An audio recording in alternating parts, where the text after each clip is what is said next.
And I think a great example of this was you see advertising happening everywhere around us, right? Like there's all this marketing that's happening, whether it's on your phone, social media, even billboards all around, New York City, wherever you live, or even on TV when you're watching commercials. I think you start sometimes seeing a lot of the same type of messaging happening over and over again, just different companies.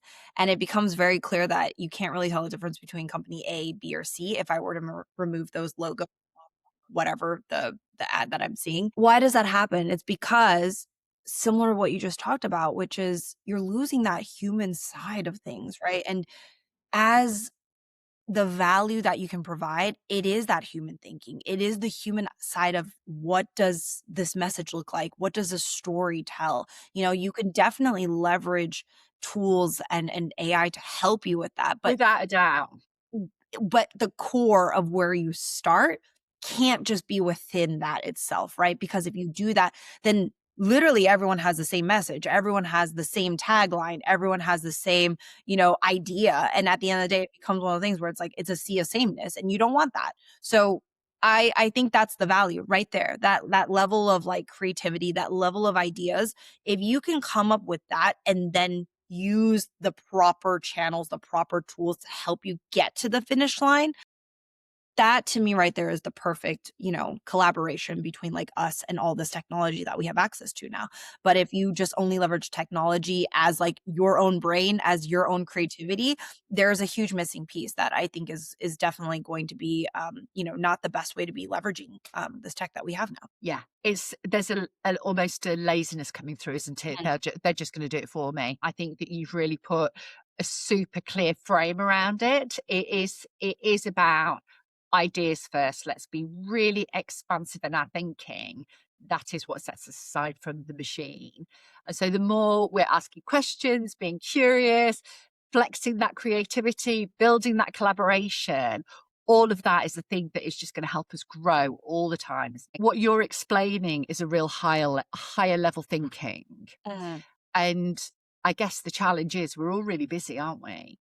And you have to be just on it.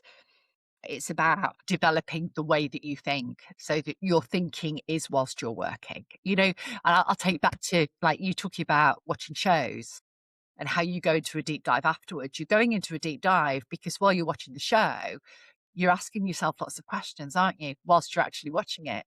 It's that Yeah. similar kind of process. I think it's exactly yes, my job is to be thinking of these things more proactively than maybe some other, jobs, right? Like, and that makes sense. But I'm gonna tell you now, like when I'm sitting in front of the computer and I'm working on a project, working on things, like that's not actually when my creativity strikes at all. That's not really where my creativity hits me at all. My creative mindset is really happening when I am talking to people, when I am watching things, like you mentioned earlier, like shows, TV, like movies, or even when I'm just walking around and like something just like sparks for me. And even also like I would say like when I'm traveling too, things really inspire me and I see something, I'm like, why didn't I? Okay, that sounds really, really cool. Let me see how I can like bring that in. That's the stuff. That's when I think the most creative and the best ideas happen.